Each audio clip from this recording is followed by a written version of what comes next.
Coffee with Clive के इस नए एपिसोड के अंदर आपका स्वागत है।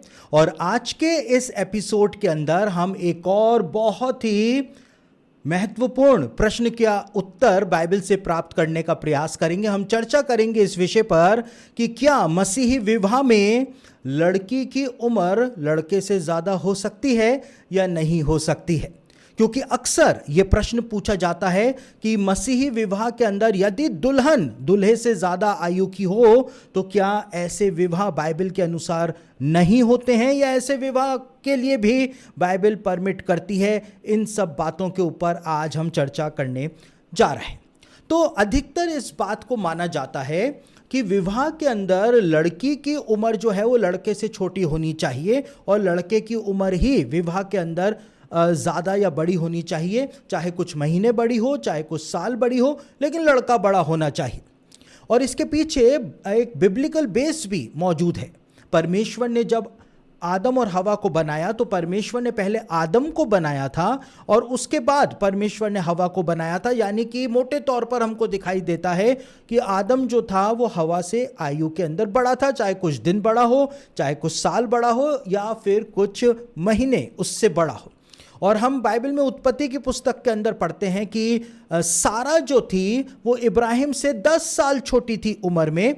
तो एक बड़ा एज गैप इब्राहिम और सारा के बीच के अंदर भी हमको बाइबल के अंदर देखने को मिलता है। तो मोटे तौर पर बाइबल के अंदर हमको ये बात देखने को मिलती है कि लड़का जो है विवाह के अंदर बड़ी आयु का ही बाइबल के अंदर बताया गया है।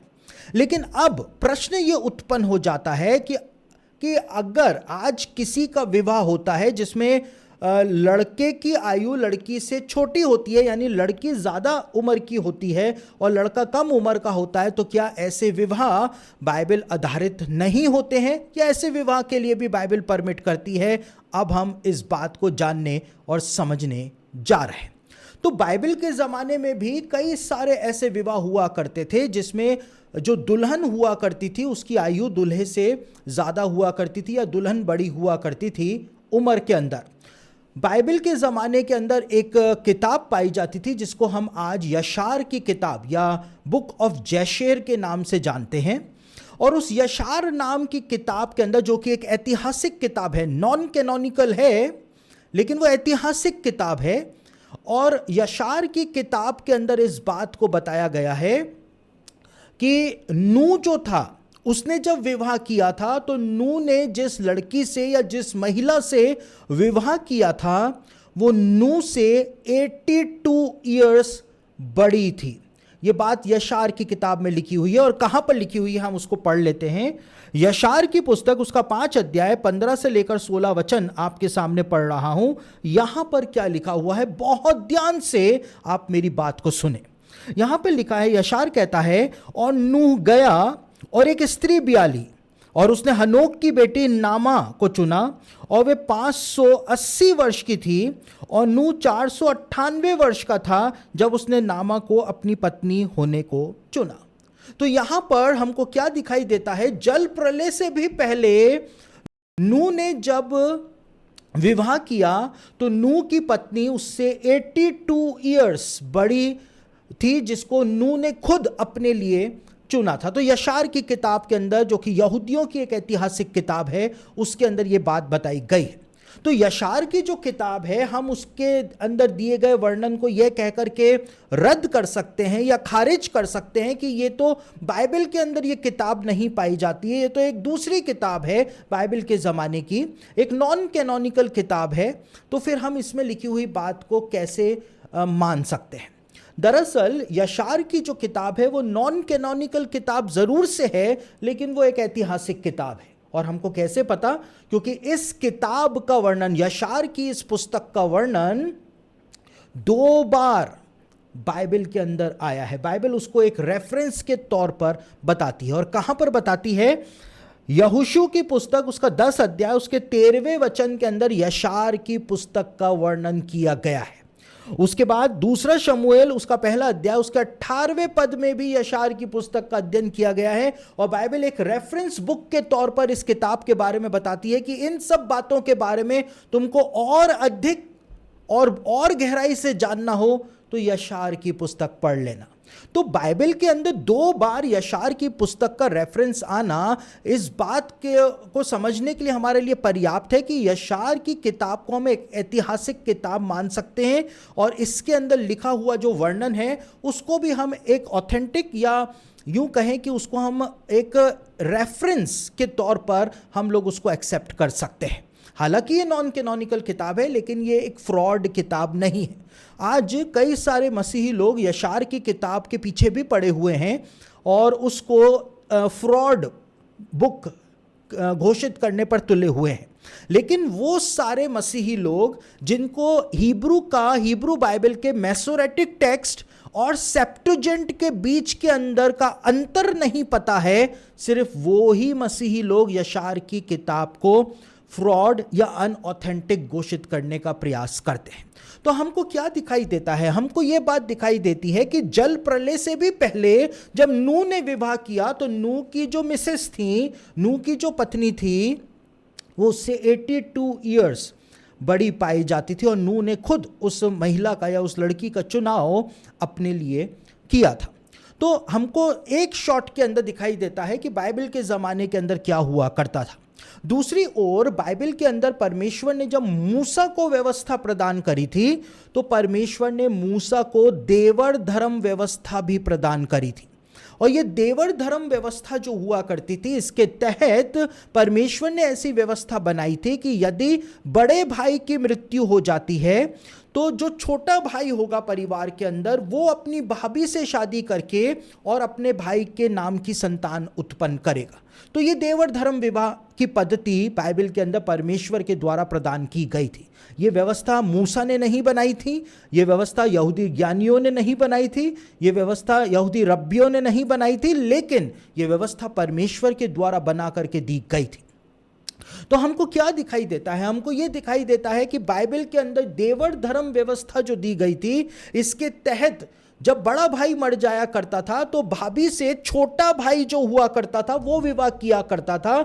इस तरह से हम समझ सकते हैं कि भाभी जो थी वो बड़ी आयु की हुआ करती थी और देवर जो होता था वो छोटी आयु का हुआ करता था, और उसके बावजूद उनके बीच के विवाह को परमेश्वर के द्वारा प्रमाणित किया गया था। ये व्यवस्था परमेश्वर के द्वारा ही बना करके दी गई थी। साथ ही साथ हम बाइबल के अंदर उत्पत्ति के पुस्तक के 38वें अध्याय में यानी जेनेसिस 38 के अंदर भी एक बात को पढ़ते हैं।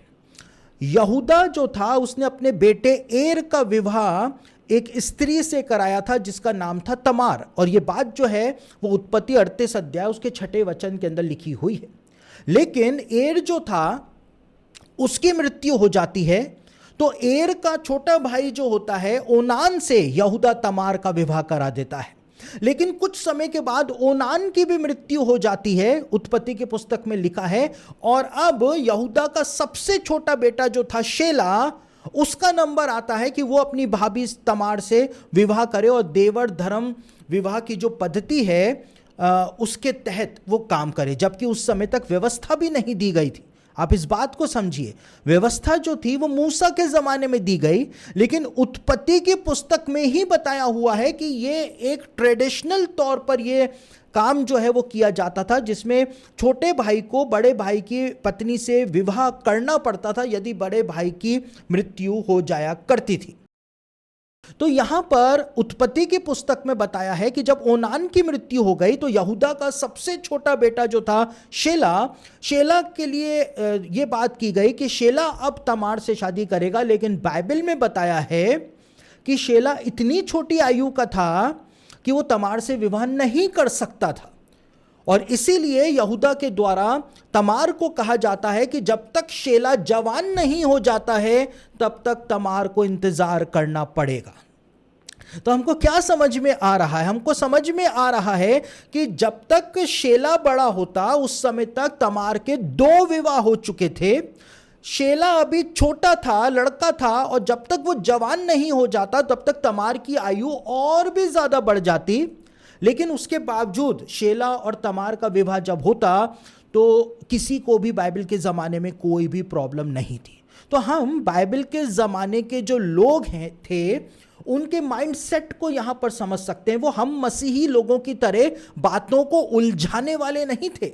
हम जानबूझ करके बातों को उलझाते हैं, जबकि जो बातें इजीली सॉल्व हो सकती हैं हम उनको भी उलझाने का प्रयास करते हैं। तो बाइबल के बेस से हम इस बात को समझते हैं कि विवाह के अंदर लड़के की आयु लड़की से ज़्यादा ही बताई गई है, लेकिन कई सारे ऐसे उदाहरण भी हमको बाइबल में देखने को मिलते हैं। हालांकि देवर धर्म विवाह जो है वो एक अलग विषय है, वो पद्धति एक अलग विषय है, लेकिन हमको बाइबल के ज़माने के लोगों का एक माइंडसेट की झलक इससे मिल जाती है कि अगर बड़ी आयु की स्त्री किसी छोटी आयु के लड़के से विवाह करती थी तो उसको यहूदी समाज के अंदर बुरा नहीं माना जाता था, लेकिन उस परिस्थिति को समझा जाता था, उस सिचुएशन को टैकल या उस सिचुएशन को हैंडल करना बाइबल के ज़माने के लोगों को आया करता था।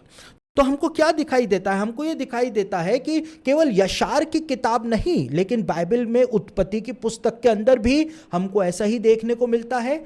मूसा की व्यवस्था के अंदर भी हमको ऐसा ही देखने को मिलता है। तो बाइबल के ज़माने के अंदर इस बात को बुरा नहीं माना जाता था कि एक बड़ी उम्र की महिला किसी छोटी आयु के लड़के से विवाह करे, जैसा कि आज हमारे समय में इस बात को बहुत बुरा माना जाता है। अगर कोई किसी विवाह के अंदर दुल्हन बड़ी आयु की होती है तो उनका मजाक भी बनाया जाता है, जो कि बिल्कुल गलत है। तो निष्कर्ष के तौर पर हम क्या देख सकते हैं? निष्कर्ष के तौर पर हम देख सकते हैं कि बाइबल इस विषय में कुछ बताती ही नहीं है सीधे तौर पर कि लड़के की आयु बड़ी होनी चाहिए या लड़की की आयु बड़ी होनी चाहिए या दोनों बराबर होने चाहिए। कुछ भी बाइबल इस विषय में हमको नहीं बताती है। बाइबल सिर्फ हमारा मार्गदर्शन करती है, जैसा कि हमने देखा। और जब बाइबल हमको कोई भी स्पष्ट मार्गदर्शन इसमें नहीं देती है तो हमको किसी भी चीज़ को उलझाना नहीं है, लेकिन जैसा हो रहा है उसको हमको वैसा ही होना देना चाहिए और किसी भी बात को विवाद में तब्दील हमको नहीं करना चाहिए।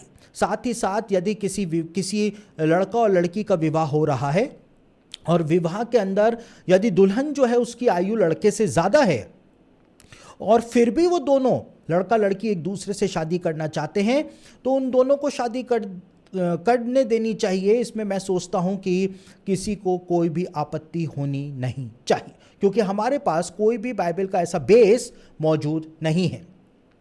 तो कॉफ़ी विद क्लाइव के इस कार्यक्रम के अंदर हमने इस विषय के ऊपर आज चर्चा करी है, जो विषय को लेकर के कलीसियाओं में बहुत मतभेद आज हमको देखने को मिलते हैं, लेकिन हम इस प्रश्न को बाइबल के अनुसार समझ करके इजीली इसका उत्तर प्राप्त कर सकते हैं, और उत्तर ना कहें तो इसका समाधान हम ज़रूर से प्राप्त कर सकते हैं। तो कॉफ़ी विद क्लाइव में आज इतना ही। कॉफ़ी विद क्लाइव का ये पॉडकास्ट कार्यक्रम जो है, इसको आप पॉडकास्ट जो प्लेटफॉर्म्स हैं वहाँ पर भी सुन सकते हैं। हम कॉफ़ी विद क्लाइव के इस प्रोग्राम के साथ स्पॉटिफाई के ऊपर आपको मिल जाएंगे, हम एप्पल पॉडकास्ट के ऊपर आपको मिल जाएंगे, हम अमेज़ॉन म्यूज़िक पे आपको मिल जाएंगे, हम सैमसंग जो पॉडकास्ट है वहाँ पर आपको मिल जाएंगे, और जितने भी मेजर पॉडकास्ट प्लेटफॉर्म पाए जाते हैं उसके ऊपर जा करके आप कॉफ़ी विद क्लाइव जब सर्च करेंगे तो जितने भी पॉडकास्ट प्लेटफॉर्म्स हैं वहाँ पर कॉफ़ी विद क्लाइव को आप सुन सकते हैं, हमको वहाँ पर फॉलो कर सकते हैं, और अपने दोस्तों को, मित्रों को, अपने रिश्तेदारों को भी आप हमारे पॉडकास्ट चैनल के बारे में बता सकते हैं। तो Spotify, Apple podcast, Amazon music, Samsung podcast और अलग अलग प्लेटफॉर्म के ऊपर कॉफ़ी विद क्लाइव का ये प्रोग्राम जो है, ये पूरा शो जो है वो वहाँ पर भी आपको सुनने को मिल जाएगा। तो आप ज़रूर से हमको पॉडकास्ट के ऊपर फॉलो करने का प्रयास